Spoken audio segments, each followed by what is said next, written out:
Fire lookout stations are observation posts positioned on mountain peaks and ridges to detect wildfires.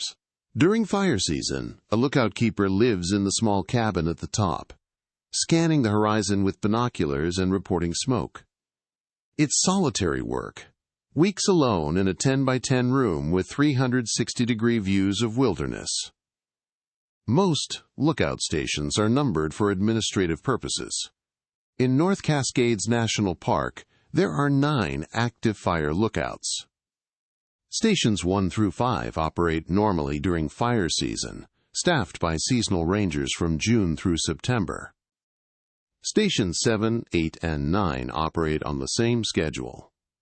Fire Lookout Station 6 hasn't been officially staffed since 1987.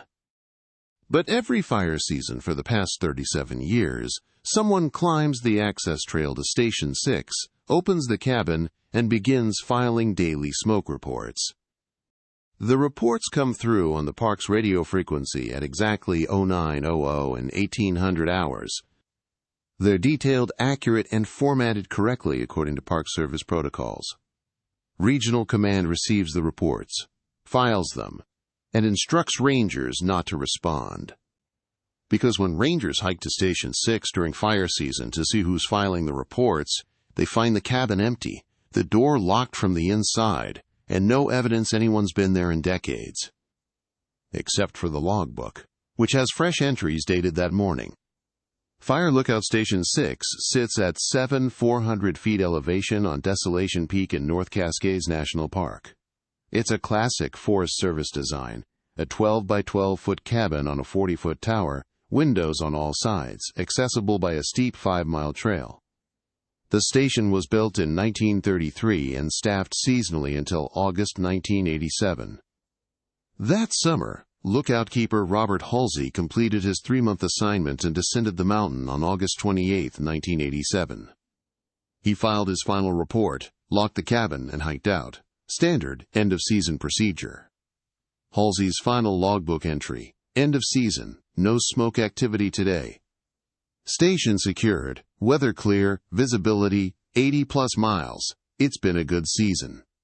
He was the last person officially assigned to Station 6. But the following June, when rangers hiked up to open the station for the 1988 fire season, they found something unexpected. The cabin was locked, as Halsey had left it, but the logbook had new entries. June 1, 1988. Season begins. Weather clear, no smoke visible. Visibility excellent. June 2, 1988. 0900 check. No smoke activity. Barometric pressure steady. June 3, 1988. 0900 check. No smoke. Weather pattern shifting. Expect afternoon clouds. The entries continued daily through June 15th, the day rangers arrived to open the station. Ranger Elena Vasquez's report from June 16, 1988, accessed Station 6 to begin seasonal staffing, found cabin locked as expected. Upon entry, discovered logbook contains entries dated June 1 to 15, 1988. Handwriting does not match previous lookout keeper Halsey. Entries follow correct format and protocol. No other evidence of occupancy. No food stores, no personal items, no disruption to secured equipment. Cabin appears exactly as it was left in August 1987, except for logbook entries. Vasquez radioed her supervisor, Ranger Marcus Webb. He hiked to Station 6 the next day to verify. Webb's report confirmed new logbook entries. Handwriting analysis requested. Checked entire cabin. No evidence of entry or occupancy. Door lock functions properly. No signs of forced entry. All windows intact and locked from inside. Food cache unopened. Bedding still in storage bags. But logbook clearly shows daily entries for past 15 days, all formatted correctly with weather observations and smoke reports. Webb sealed the logbook as evidence and sent it to Regional Command for analysis. The handwriting didn't match any current or former Park Service employees. The entries demonstrated detailed knowledge of fire lookout protocols, correct terminology, proper format, accurate weather observations that matched recorded conditions for those dates. Someone with fire lookout training had been filing reports from Station 6 for 15 days, but nobody had been there. Regional Command's response: assign seasonal lookout to Station 6 as planned. Monitor for any further irregularities. Vasquez staffed Station 6 for the 1988 season. The logbook showed no new unexplained entries while she was present. At the end of August, she locked the cabin and hiked out, just as Halsey had done the year before. The following June, rangers found 14 new daily entries dated from the first day of fire season. The pattern emerges. Between 1988 and 1995, North Cascades tried various approaches to Station 6. 1989 left unstaffed to observe. Daily radio reports came in at 0900 and 1800 hours on Station 6's frequency throughout fire season. When rangers hiked up mid-season, they found fresh logbook entries but an empty, locked cabin. 1990. Assigned seasonal lookout.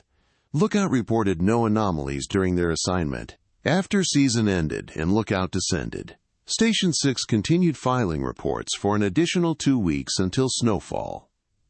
1991. Installed motion sensor camera inside cabin. Camera functioned normally during staffed period. After season, camera recorded no motion, but logbook showed daily entries appearing overnight.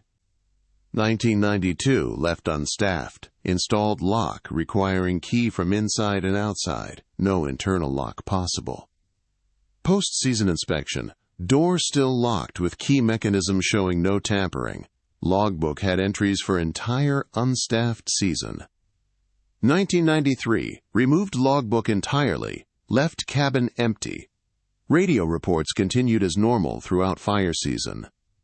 When rangers inspected in September, they found a new logbook on the desk with complete season's entries.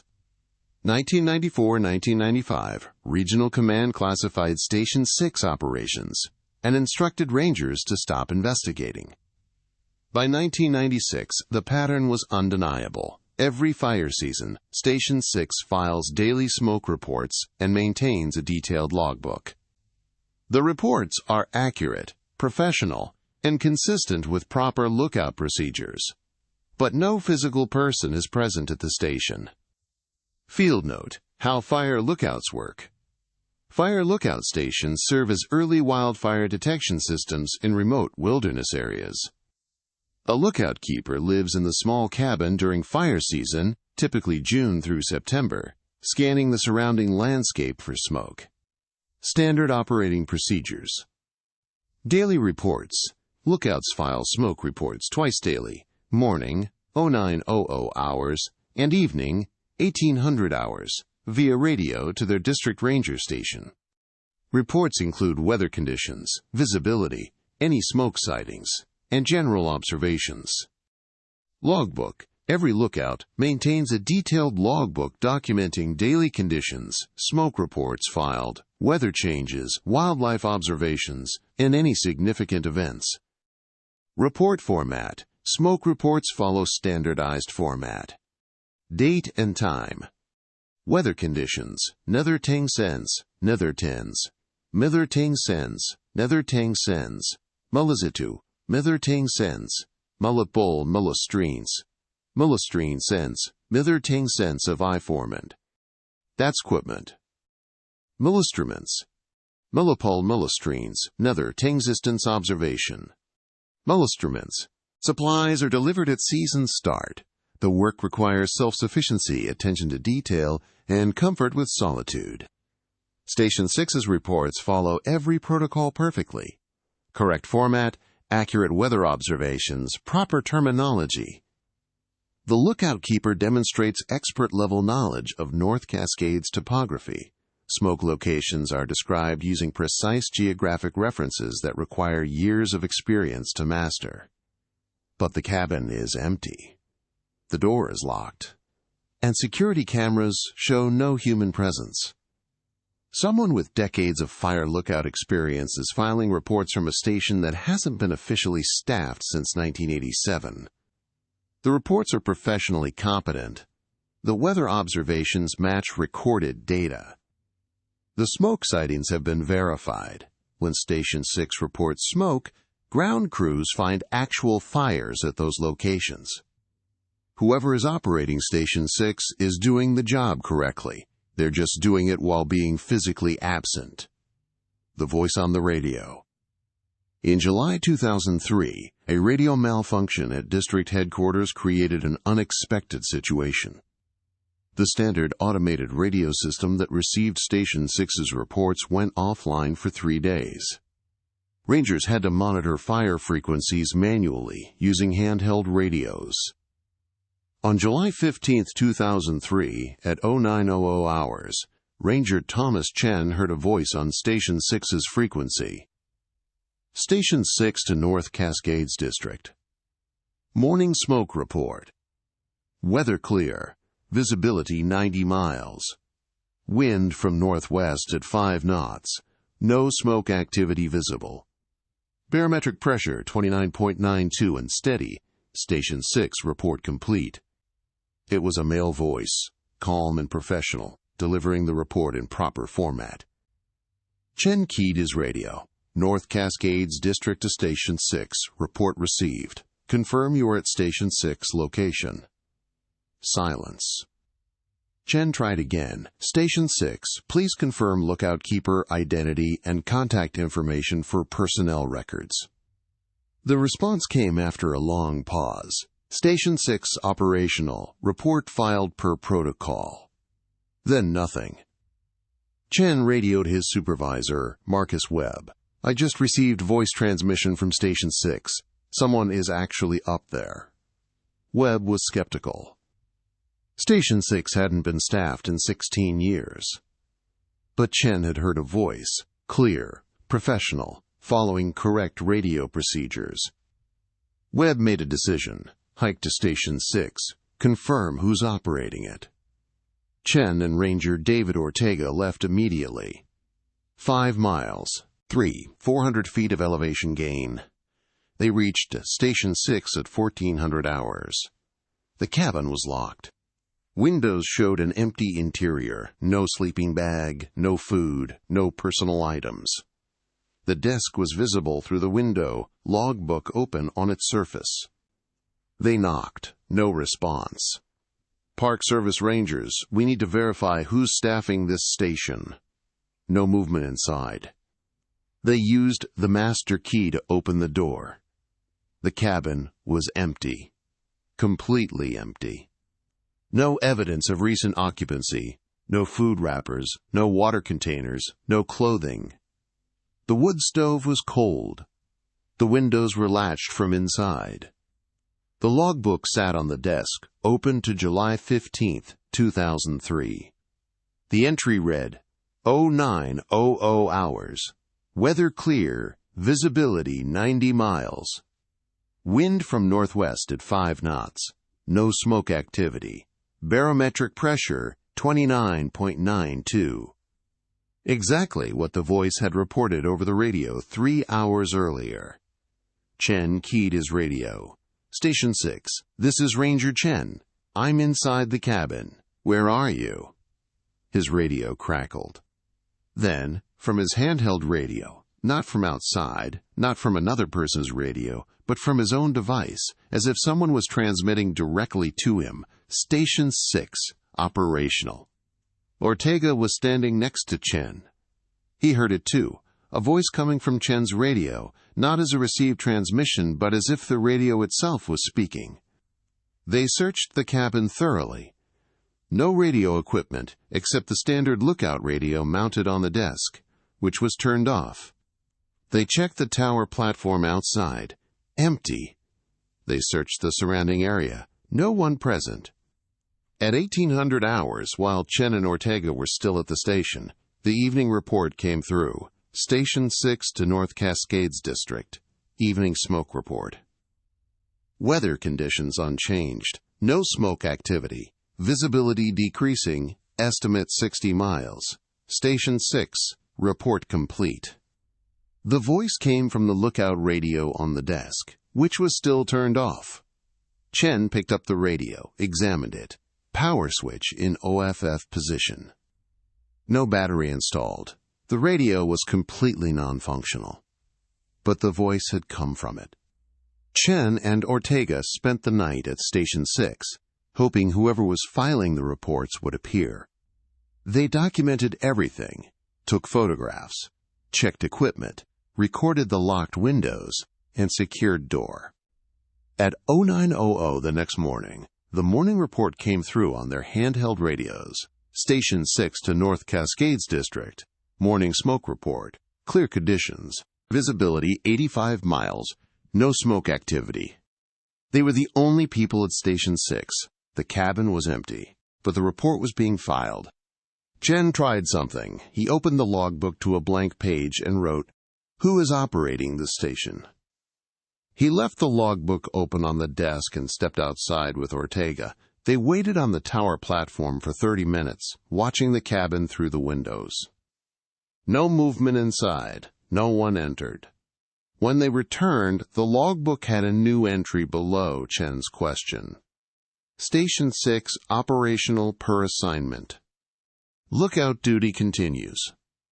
The handwriting was old-fashioned, careful, the kind developed through years of daily logbook entries, but no one had entered the cabin. The assignment that never ended. Regional Command sent an investigative team to Station 6 in August 2003. They installed surveillance equipment, conducted structural analysis of the cabin, interviewed Robert Halsey, the last official lookout keeper, and reviewed all historical records. Their findings. Equipment analysis. The lookout radio at Station 6 was original 1970s equipment, non-functional, no power source. Yet transmissions originated from the station during the investigation period. Structural inspection. No hidden rooms, no concealed entry points, no way to access the cabin without opening the locked door or breaking windows. Historical records. Robert Halsey confirmed he was the last assigned lookout, left in August 1987, filed his final report, and locked the cabin. He had no explanation for continued operations. Handwriting analysis.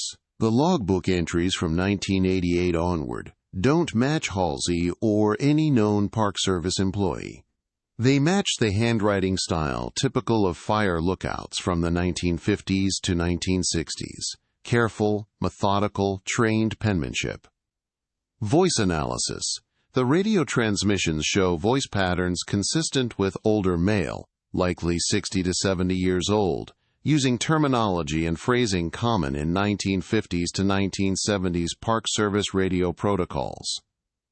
Accuracy verification. Every smoke report filed from Station 6 since 1988 has been accurate. Weather observations match recorded data. Smoke sightings correspond to actual fires. The reports demonstrate expert knowledge of North Cascades terrain and fire behavior. The investigation team concluded, Station 6 continues to operate according to proper fire lookout protocols.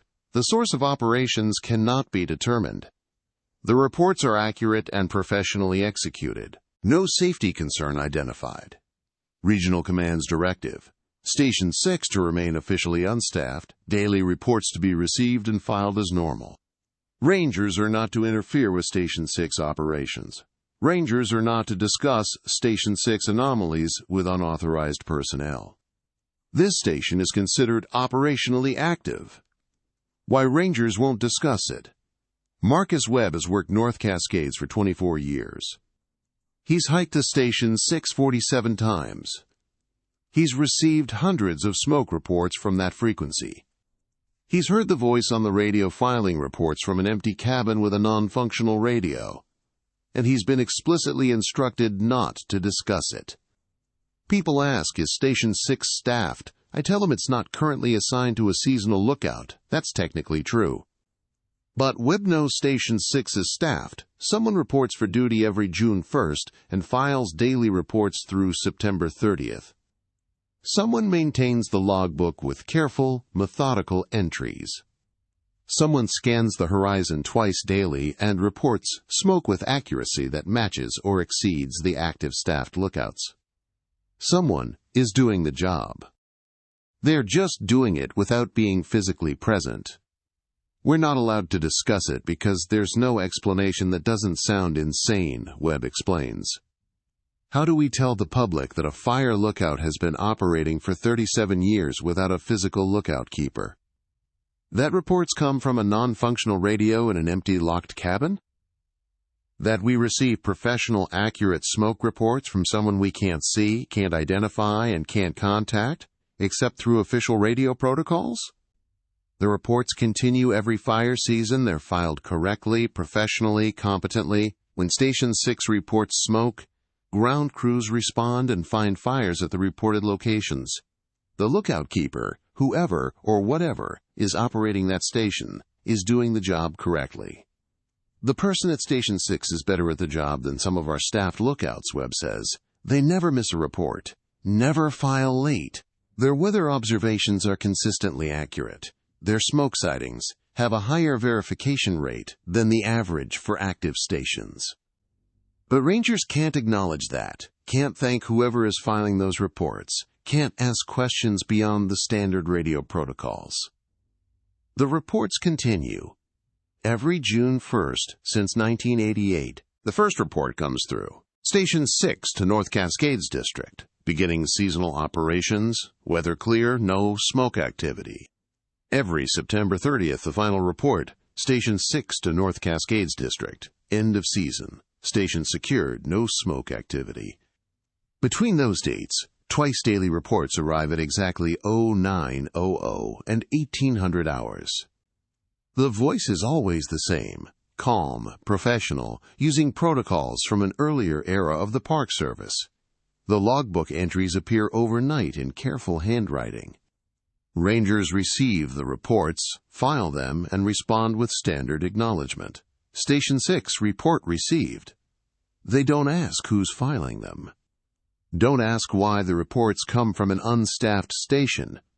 Don't investigate the voice that transmits from a radio with no power source. Because Regional Command has made it clear, Station 6 is operational. The reports are accurate. The lookout keeper is performing their duties correctly. And that's all we're allowed to say. Since 2003, 5 rangers have tried to investigate Station 6 further. All 5 were reassigned to different parks within weeks of their inquiries. The message is clear. Accept that Station 6 operates. Accept that the reports are filed. Don't ask who's filing them. The lookout who never left.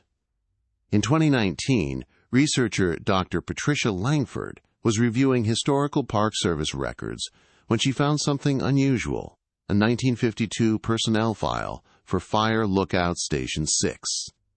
Lookout keeper James Whitmore, age 64, assigned to Station 6 from 1947 to 1952, 5 consecutive fire seasons. Exemplary service record. Expert knowledge of North Cascades terrain. Final entry in his personnel file. September 28, 1952. Lookout keeper Whitmore failed to descend from Station 6 at end of season. Search conducted September 30th to October 5th. No trace found. Station secured. Whitmore presumed deceased due to exposure or fall. Service record closed. Langford requested the 1952 search and rescue reports. She found the incident summary. Rangers accessed Station 6 on September 30th, 1952, after Lookout Whitmore failed to report for end-of-season debriefing. Found cabin locked from inside. Upon entry, cabin was empty. No sign of Lookout Whitmore.